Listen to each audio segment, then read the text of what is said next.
ಸಾಕಷ್ಟು ಹೋರಾಟಗಾರರಿಗೆ ಹುರಿದುಂಬಿಸಿ ಪ್ರಶಸ್ತಿಗಳನ್ನ ಕೊಟ್ಟಂತಹ ವಸಿಷ್ಠ ಸಿಂಹ ಅವರಿಗೆ ನಮ್ಮ ಗ್ಯಾರಂಟಿ ನ್ಯೂಸ್ ವತಿಯಿಂದ ಒಂದು ಸಣ್ಣ ಕಿರುಕಾಣಿಕೆ ಇದೆ. ಚಪ್ಪಾಳೆಯ ಮೂಲಕ ದಯಮಾಡಿ ತಾವೆಲ್ಲರೂ ಕೂಡ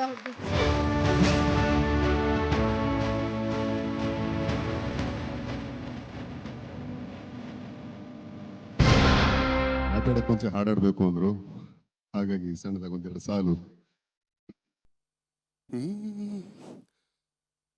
ನಿಮ್ಮಯ ಕೈಯಲ್ಲಿ ಪ್ರೀತಿಯ ಪುಸ್ತಕ ಆಗುವ ಹಂಬಲ ನನಗೀಗ, ಹೇಳಲು ಬಾರದ ಹೇಳಿಯುತ್ತೀರದ ತರಬೇತಿ ಇರದಂಥ ದಾಹ, ಆಹಾ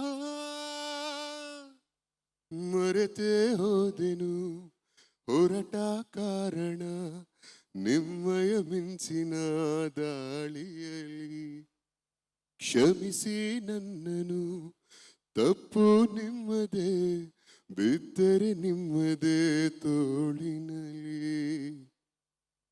ಮಾತಾಡ್ಬೋದಾ? ಅಂದ್ರೆ ನಾನು ಮಾತಾಡಬೇಕಾ ನಿಜವಾಗ್ಲೂ ಅಂತ ಅನ್ಸುತ್ತೆ. ಅಂಡ್ ಈ ತರ ಸಾಧಕರಿಗೆ ಅವಾರ್ಡ್ ಕೊಟ್ಟಾಗ ಅವಾರ್ಡ್ ಕೊಡೋದಕ್ಕೆ ಒಂದು ಅರ್ಹತೆ ಬೇಕು ಅಂತ ಒಂದು ನನ್ನ ನಂಬಿಕೆ. ಹಾಗಾಗಿ ನರೇಂದ್ರ ಸ್ವಾಮಿ ಸರ್ ಕೊಡಬೇಕಾದ್ರೆ ಪಕ್ಕದಲ್ಲಿ ನಾನು ನಿಂತ್ಕೊಂಡಿದ್ದೆ ಚೇರ್ ಲೀಡರ್ ತರ.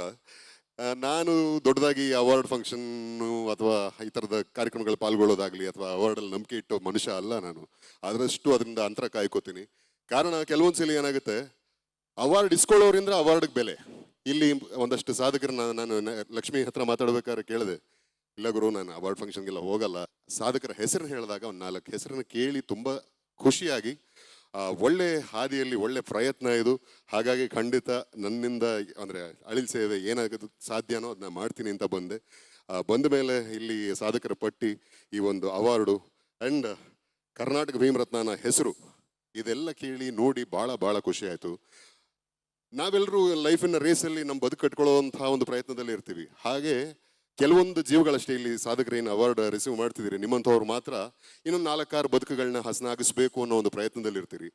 ಇಡೀ ದೇಶದಲ್ಲಿರತಕ್ಕಂಥ ಎನಿ ಸಪ್ರೆಸ್ಡ್ ಕ್ಲಾಸ್ ಅವರೆಲ್ಲರೂ ಅವ್ರ ಬದುಕು ಹಸನಾಗಬೇಕು ಅಂತ ಕನಸು ಕಂಡಂಥ, ಹೋರಾಡದಂಥ, ಅದರ ಪರವಾಗಿ ದುಡಿದಂಥ ಮಹಾಚೇತನ ಅಂಬೇಡ್ಕರ್ ಅವರು, ಅವರ ಹೆಸರಲ್ಲಿ ಈ ಒಂದು ಅವಾರ್ಡ್ ಫಂಕ್ಷನ್ ಮಾಡ್ತಿರೋದು ತುಂಬಾ ಒಳ್ಳೆ ವಿಚಾರ.